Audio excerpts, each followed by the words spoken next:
নাকি? আমি চোখে ভুল দেখছি না তো? আমার মনে হয় ঘুম কম হয়েছে, তাই এই অবস্থা। নয়তো আমার আগে পিঙ্কি কিভাবে স্কুলে আসে? ও ম্যাডাম, আপনি এসেছেন। আপনার জন্যই এতক্ষণ অপেক্ষা করছিলাম। তার মানে আমি ভুল দেখছিলাম না, সত্যি আজ পিঙ্কি আমার আগে স্কুলে এসেছে। কিন্তু কিভাবে এলো? সূর্য তো দেখছি আজ প্রতিদিনের মতো পূর্ব দিকেই উঠেছে, পশ্চিমেও না।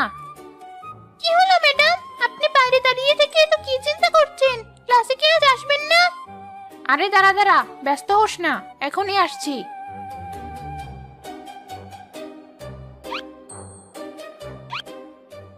কি হলো ম্যাডাম, কি হচ্ছেন? বাকিরা এসেছে কি না? ওরা কেউ এখনো আসেনি ম্যাডাম, আমি একাই আপনার জন্য অপেক্ষা করছিলাম। কিন্তু তুই আজ সবার আগে স্কুলে কিভাবে এলি সেটাই তো আমার মাথায় ঢুকছে না। তুই সত্যিই পিঙ্কি তো? দাঁড়া, নাকি তুই সবার আগে স্কুলে এসেছিস আমার কাছে টাকা ধার চাইতে? দেখ, আমার কাছে কিন্তু এখন কোনো টাকা পয়সা নেই, যা আছে তার সব আমার রূপচর্চার পেছনে যাবে। না ম্যাডাম, আপনি ভুল বুঝছেন। আমি সকাল সকাল স্কুলে আপনার কাছে টাকা চাওয়ার জন্য আসিনি। আসলে ম্যাডাম, রাতে এক দুশ্চিন্তায় ঘুম আসছিল না, তাই সকাল সকাল আপনার কাছে আসা। তোরা আবার কিসের এত দুশ্চিন্তা? তুই পেতনি, খাবি দাবি ঘুরে বেড়াবি আর মানুষকে ভয় দেখাবি, এটাই তোর জীবন। ওসব দুশ্চিন্তা করে শরীরে হাজারো রোগ বাঁধানো মানুষদের কাজ, আমাদের না। তবুও ম্যাডাম।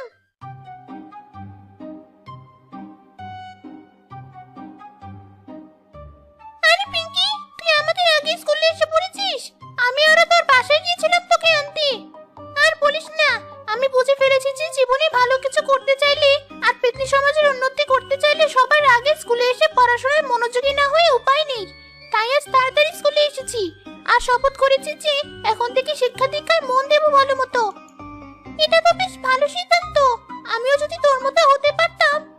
কিন্তু তোর হঠাৎই পরিবর্তনের পেছনে কারণ কি? পরিবেশ, সমাজ আর আশেপাশের মানুষ।